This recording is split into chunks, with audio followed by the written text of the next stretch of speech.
குழந்தைகளுக்கு குலதெய்வ கோவிலில் மொட்டை அடிப்பதும் காது குத்துவதும் நம் கலாச்சாரத்தில் வெறும் சடங்குகள் மட்டுமல்ல, அதற்கு பின்னால் ஆழமான ஆன்மீகம் மற்றும் அறிவியல் காரணங்களும் உள்ளன.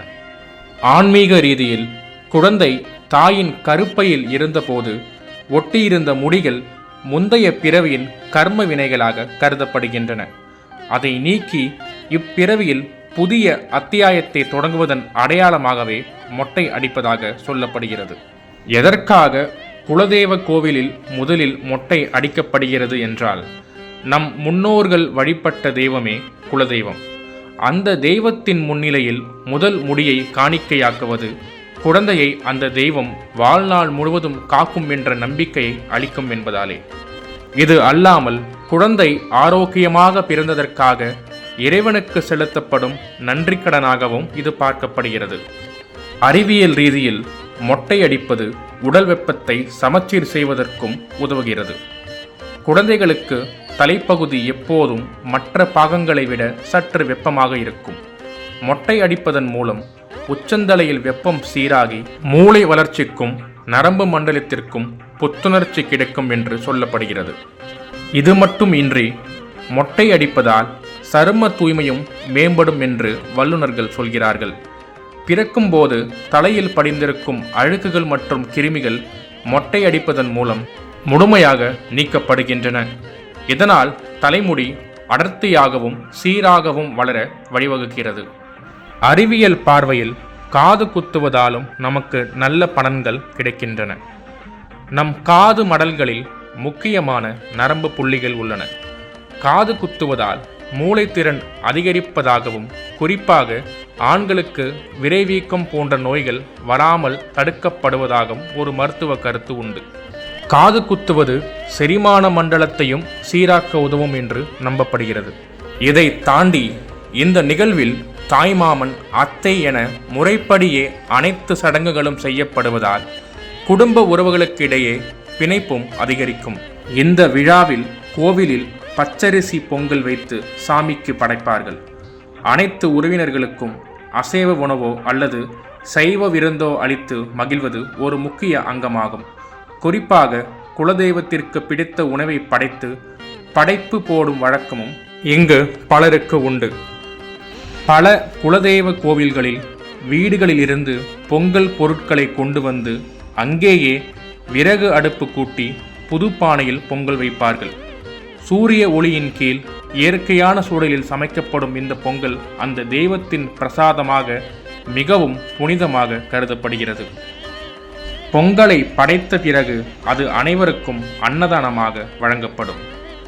சாதி மதம் கடந்து அனைவரும் ஒரே பிரசாதத்தை பகிர்ந்து உண்பது குலதெய்வ வழிபாட்டின் மிக முக்கியமான நோக்கமாகும். ஒரு புறத்தில் எங்கள் வீட்டின் பெண்கள் பொங்கலை செய்யும் வேலையை தொடங்கினார்கள். மற்றொரு புறத்தில் எங்கள் குழந்தைகளுக்கு முடி இறக்கும் வேலையும் தொடங்கப்பட்டது. இரட்டை குழந்தைகள் என்பதால் ஒரு குழந்தைக்கு என் மடியிலும், அதாவது தந்தை மடியிலும், மற்றொரு குழந்தைக்கு தாய்மாமன் மடியிலும் அமர்த்தியபடி முடி இறக்கப்பட்டது.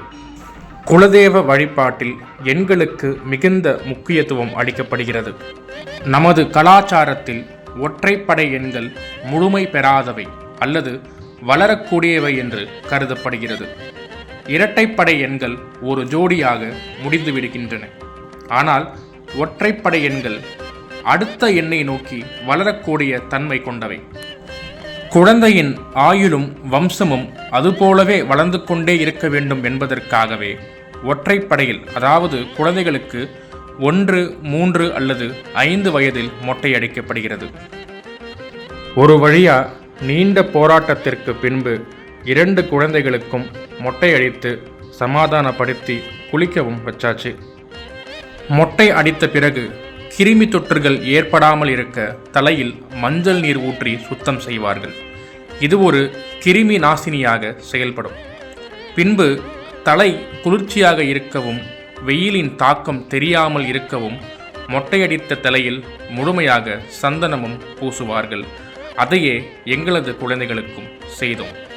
இரட்டை குழந்தைகளுக்கு மொட்டை அடிக்கும் போது தாயும் சிறிதளவு முடி காணிக்கை கொடுக்கும் வழக்கம் பல குடும்பங்களில் உள்ளது. இதற்கு சில காரணங்களும் உள்ளன. எப்படி பூஜைகளில் காணிக்கை அளிக்கும் போது 101, 501 என்ற ஒற்றைப்படையில் காணிக்கை கொடுக்கிறோமோ அதுபோலவே தலைமுடியை காணிக்கையாக கொடுக்கும் போதும் ஒற்றைப்படையில் கொடுக்க வேண்டும் என்பதும் ஒரு காரணம். இது அல்லாமல் இரட்டை குழந்தைகள் பிறப்பது ஒரு அபூர்வமான மற்றும் ஆசீர்வாதமான விஷயமாக கருதப்படுகிறது. அதே சமயம் அவர்களுக்கு திருஷ்டியோ அல்லது உடல்நல பாதிப்போ ஏற்படாமல் இருக்க தாய் தனது முடியில் ஒரு பகுதியை தெய்வத்திற்கு காணிக்கையாக தந்து குழந்தைகளை காக்கும்படி வேண்டிக்கொள்ளும் ஒரு விதமான வழிபாடும் என்றும் சொல்லப்படுகிறது. இரட்டை பிறவிகள் ஒரே நேரத்தில் பிறப்பதால் அவர்களின் ஜாதக ரீதியான தோஷங்கள் அல்லது பாதிப்புகள் தாயை பாதிக்காமல் இருக்கவும் தாயின் ஆரோக்கியம் நிலை பெறவும் இந்த சடங்கு செய்யப்படுகிறது. சில வட்டாரத்தில் 2 குழந்தைகளும் ஆரோக்கியமாக பிறந்ததால் நேர்த்திக்கடன் செலுத்தும் வகையில் தாய் முழுமையாக மொட்டையடிக்காமல் அடையாளத்திற்காக ஒரு சிறு பகுதியை மட்டும் வெட்டுவதை பூசுற்றி எடுத்தல் என்று சொல்லப்படுகிறது. மொட்டை அடித்த பின்பு எங்களது குலதெய்வமான அங்காள பரமேஸ்வரி அம்மனுக்கு சிறப்பாக அபிஷேகம் செய்து முடிக்கப்பட்டது. பின்பு காது குத்துவதற்கான வேலைகளும் தொடங்கப்பட்டன.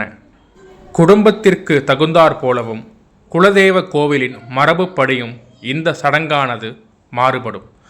ஆனால் பொதுவாக தமிழ்நாட்டின் பெரும்பாலான குடும்பங்களில் கடைபிடிக்கும் ஒரு மரபு என்றால் தாய்மாமன் மடியில் குழந்தைகளுக்கு காது குத்துவது. இந்த சடங்கில் தாய்மாமன் தான் மிக முக்கியமானவர். தாய்மாமன் சீராக கொண்டு வரும் புத்தாடை, கம்மல் மற்றும் இனிப்புகள் இந்த விழாவின் சிறப்பம்சமாகும். தாய்மாமன் மடியில் வைத்து காது குத்துவதற்கு பின்னால் மிக முக்கியமான சமூக மற்றும் உணர்வு பூர்வமான காரணங்கள் உள்ளன. நம் கலாச்சாரத்தில் தாய்மாமன் என்பவர் தாய்க்கு நிகரானவராக கருதப்படுகிறார். குழந்தை பிறந்து வளரும் வரை தாயின் அரவணைப்பிலேயே இருக்கும். ஆனால் காது குத்தும் போது ஏற்படும் அந்த சிறு வலியை தாயால் தாங்கிக் கொள்ள முடியாது என்பார்கள். எனவே தாய்க்கு அடுத்தபடியாக அந்த பாதுகாப்பையும் அன்பையும் வழங்கக்கூடிய ஒரு நபர்தான் தாய்மாமன். அதனால்தான் தாய்மாமன் மடியில் குழந்தைகள் அமர்த்தப்படுகிறார்கள். இரத்த உறவின் முக்கியத்துவத்தையும் இது எடுத்துரைக்கிறது. தாயின் உடன் பிறந்த அதே இரத்த உறவை கொண்ட சகோதரர்தான் தாய்மாமன். குழந்தையின் வளர்ச்சியிலும் வாழ்விலும் தந்தையின் குடும்பத்திற்கு எவ்வளவு பங்கு இருக்கிறதோ அதே அளவு உரிமை தாயின் பிறந்த வீட்டிற்கும் உண்டு என்பதை உறுதிப்படுத்தவே இந்த வழிமுறைகள் உருவாக்கப்பட்டன. இந்த நிகழ்வு தாய்மாமன் பொறுப்பு ஏற்கும் சடங்காகவும் பார்க்கப்படுகிறது. இந்த குழந்தையின் வாழ்நாள் முழுவதும் எந்த கஷ்டம் வந்தாலும் ஒரு தந்தையைப் போல நான் பொறுப்பேற்றுக் கொள்வேன் என்பதை சமுதாயத்திற்கு முன்னால் தாய்மாமன் உறுதியளிக்கும் ஒரு அடையாளமே இது. அதனால்தான் காது குத்தும் போது போடும் தங்க கம்மலையும் தாய்மாமனே சீராக கொண்டு வரும் வழக்கம் உள்ளது. சில பகுதிகளில் காது குத்தும் போது குழந்தை அழுதால் தாய்மாமன் குழந்தையின் காதில் மாமன் இருக்கேன் பயப்படாதே என்று இரகசியமாக சொல்லும் வழக்கமும் உண்டு. முதலில் எங்களது இரட்டை குழந்தைகளில் மூத்த மகனான ஸ்ரீகேஷுக்கு காது குத்தப்பட்டது. அவரை தொடர்ந்து எங்களது இரண்டாவது மகனான வீரநடை போட்டு முறுக்குடன் வந்த சைலேஷுக்கும் காது குத்தப்பட்டது. எவ்வளவு வலித்த போதிலும் முறுக்கை கைவிடாத சைலேஷின் பிடிவாத குணமும் பாராட்டத்தக்கது.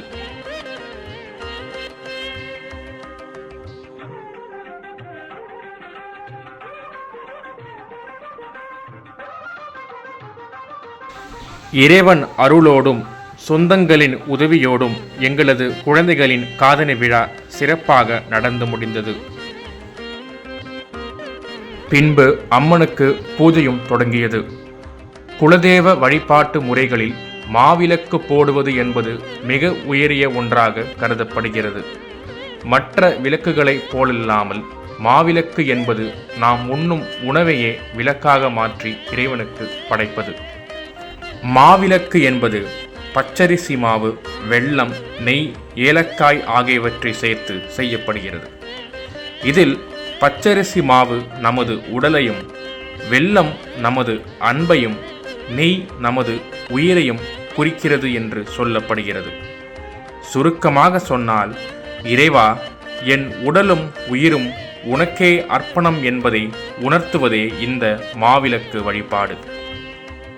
பச்சரிசி மாவு மற்றும் வெல்லம் கலந்த இந்த கலவை சத்துணவாகவும் குறிப்பாக இரும்பு சத்து நிறைந்த உணவாகவும் அமைகிறது.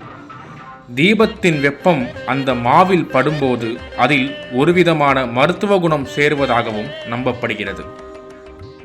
குலதெய்வம் என்பது நம் வம்சத்தின் வழிகாட்டி.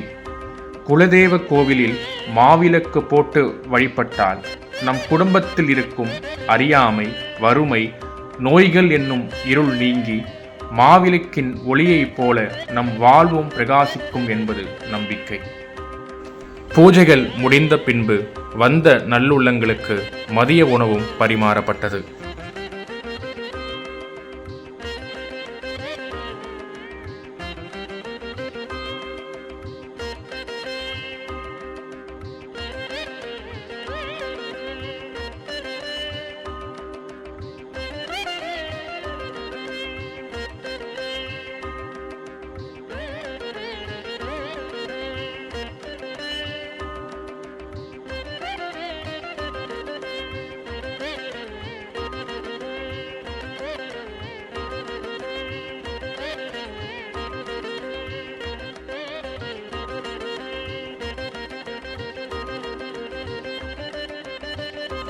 அம்மனுக்கு நன்றி சொல்லி அவரது பாதுகாப்போடு நல்லபடியாக வீடு வந்தடைந்தோம்.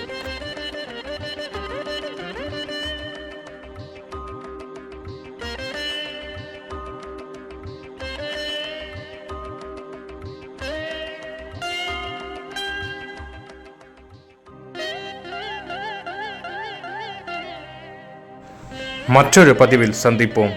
நன்றி.